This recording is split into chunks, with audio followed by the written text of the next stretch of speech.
राजेंद्र और मैं हम लोग यहाँ पर हाजिर हुए हैं। हम लोग कहाँ से आते हैं? और उन्होंने कहा आज पवित्र विवाह, ये पवित्र विवाह आखिर तक जाना है। मेरे माता पिता, आप पहला व्यक्ति है जो पवित्र है, तभी आप एक बेटे बेटियां सिस्टर के रूप में, रोहित के रूप में पवित्र हैं। आज दोनों वरवधू को यही बड़ी शिक्षा दी गई है और उनको इस जिम्मेदारी को लेना होगा और इसके लिए वे अकेले नहीं है। आज आपके जीवन में कठिनाइयां परेशानियां आई, उनके जीवन भी आ सकते हैं। उस समय आप लोग बताइए, हम लोगों की जीवन में समस्याएं आई थी, हमने इस प्रकार से हल किया।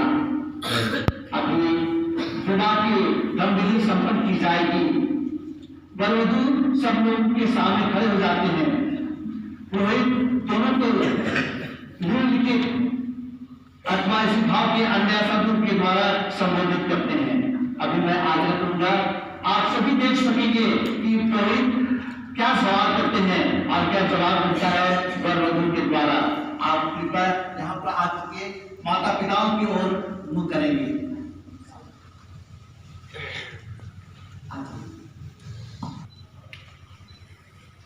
हे अमित और अंकिता, आपने ईश्वर का वचन सुना है।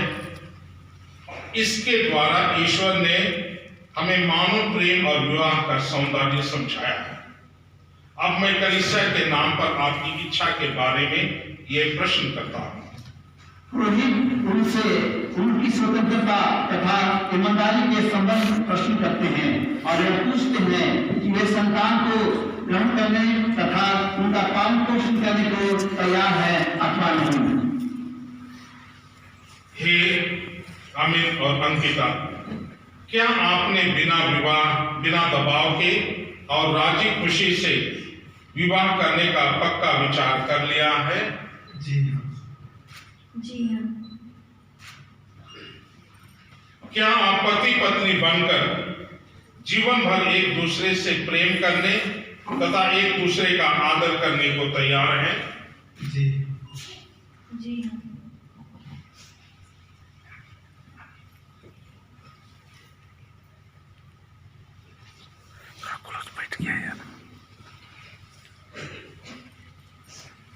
क्या संतान को वरदान समझकर प्रेम पूर्वक ग्रहण करने तथा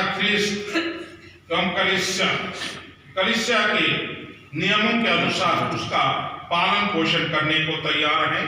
जी हाँ। जी। अभी सहमति मिल जाएगी आप लोगों के सामने। पुरोहित वर और वधू से मंजूरी दिलाते हैं। आप और हम उसके साक्षी होंगे। जाने की इच्छा करते हैं, इसलिए अपना अपना दाहिना हाथ मिलाइए और ईश्वर तथा उसकी कलीसिया के सामने अपनी मंजूरी दीजिए।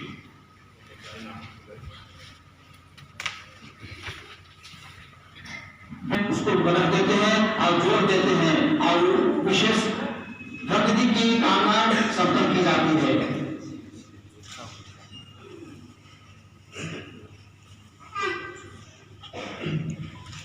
हे अंकिता, आपको अपनी पत्नी मानता हूँ और यह करार देता हूँ कि जीवन भर दुख में और सुख में मैं आपका विश्वासी साथी बना रहूँगा। आपसे प्रेम करूँगा और आपका आदर करूँगा। आप दुल्हन कहती हैं। हे अमित, मैं आपको अपना पति मानती हूँ और यह करार करती हूँ कि जीवन भर दुख में और सुख में मैं आपकी विश्वासी संगिनी बनी रहूंगी। आपसे प्रेम करूंगी और आपका आदर करूंगी। अभी पुरोहित रंगभूमि में आगे बढ़ रहे हैं और इसलिए आगे बढ़ने पर यहाँ पर हमें पुरोहित इसके करार सुनने के बाद वे इस प्रकार कहते हैं। आपने कलीसिया के सामने करार किया है। ईश्वर यह करार दृढ़ करने और आप पर अपनी आशीष बरसाने की कृपा करे। जिसे ईश्वर ने जोड़ा है उसे मनुष्य अलग न करे।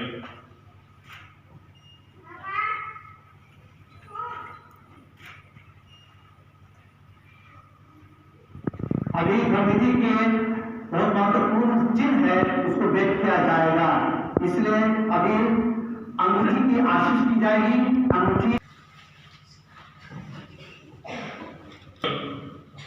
तेरे ही वचन से सब वस्तुएं पवित्र की जाती हैं। इस सिंदूर और इस माला को अपनी घटना है, आप सभी को उसको देख सकते हैं। कृपया फोटोग्राफर लोग थोड़ा साइड बन जाएगा ताकि लोग देख रहे हैं, साक्षी उसको बनेंगे। इसलिए हे प्रभु ने इससे पहनने वाले वर वधु परस्पर पूरी ईमानदारी रखें, तेरी आज्ञाओं को पालन कर शांति में रहें और सदा प्रेम में जीवन बिताएं हमारे प्रभु क्रिस्त के द्वारा। आमीन।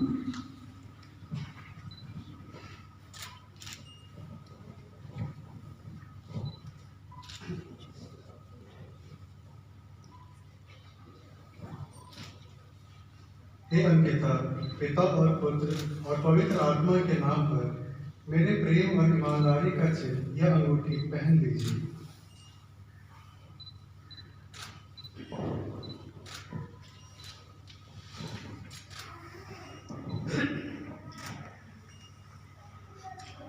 दूल्हा अंगूठी बदल चुके हैं और दुल्हन अंगूठी बनाती है बदली में।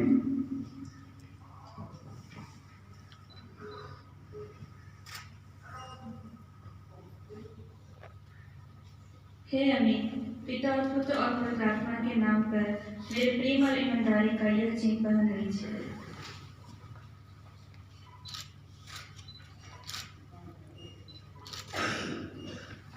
अभी हमारी परंपरा के अनुसार सिंदूर का उपयोग किया जाएगा।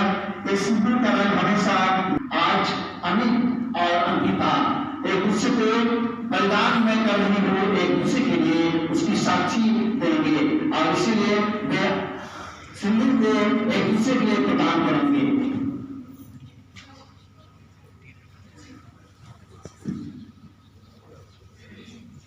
वर वधु के लिए अपना चिन्ह बलिदान का उसको अर्पित करते हैं।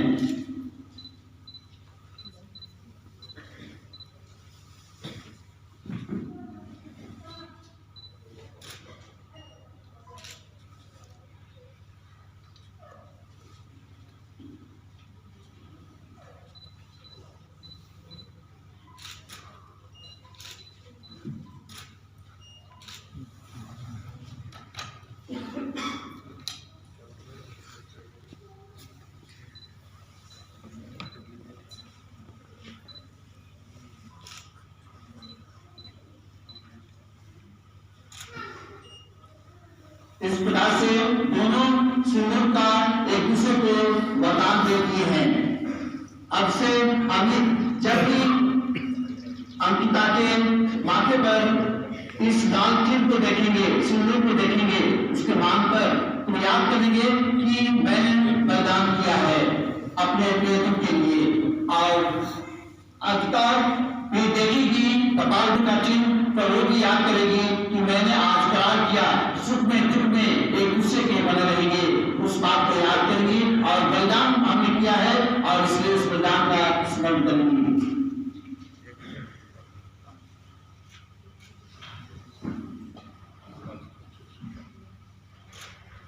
तालियां बजाइए।